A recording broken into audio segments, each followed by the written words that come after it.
les amis, aujourd'hui on va parler de quelque chose qui nous fait trop rire et que les parents ne comprennent pas toujours. Les tweets de Michou. Non, mais c'est vrai que j'adore. Aujourd'hui, on va parler des mèmes.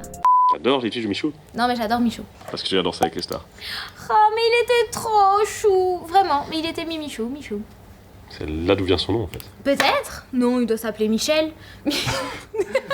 Alors, ça c'est un mème, ça c'est un mème, ça c'est un mème, ça c'est un mème, et ça... Non, ça c'est pas un mème. Mais d'où ça vient? Bon, je ne vais pas vous faire l'affront de vous expliquer ce qu'est un mème, on sait que vous savez que je sais que vous savez.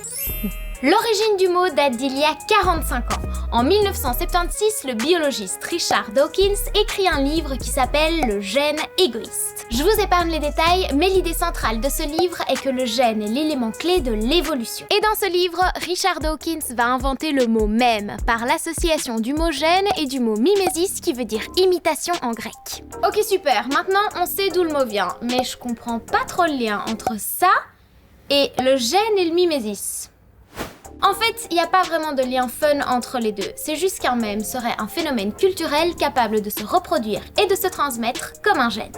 Certains disent que cette vidéo qui date de 1996 et qui montre un bébé qui danse serait le premier mème. D'autres disent que c'est celui-ci. D'autres encore disent que ça daterait de bien avant cela, en 1921 avec celui-ci. Comment ils faisaient en 21 pour se partager des trucs?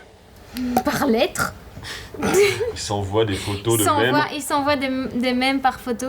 Et la légende qui dit à gauche ce à quoi tu penses ressembler quand on te prend en photo et à droite ce à quoi tu ressembles vraiment. Bref, on ne pourra pas vraiment dire de quand datent les premières images drôles qui ont lancé les mèmes, mais la culture des mèmes a vraiment explosé avec l'apparition des images de stock. Vous voyez, toutes ces photos qu'on utilise pour illustrer des scènes de vie avec des gens inconnus. On donne alors un rôle à ces personnages pour leur faire dire ce que l'on veut sur un sujet. Par exemple, cette image-ci est devenue super connue grâce aux mèmes. Elle est devenue ça, ou encore ça, ou encore ça. Encore autre chose. Attends, parce qu'il y a une mouchette là. On nous a suivis depuis le bureau en haut. Je n'ai pas réussi à la voir. Et ce qui est génial dans le mème, c'est que tout le monde peut en créer.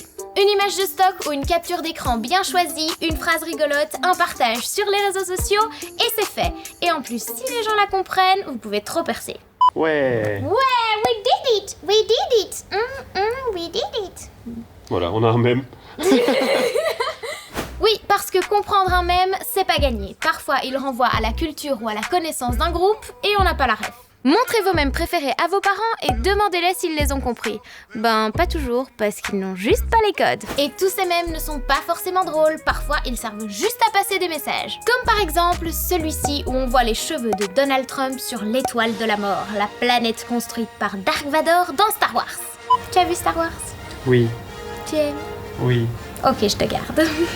Bon, et vous, quels sont les mèmes que vous préférez? Mieux, si vous avez inventé un mème, envoyez-le moi et dites-moi ce que vous pensez des mèmes en commentaire. Ah, et abonnez-vous aussi, hein, normal. Ciao!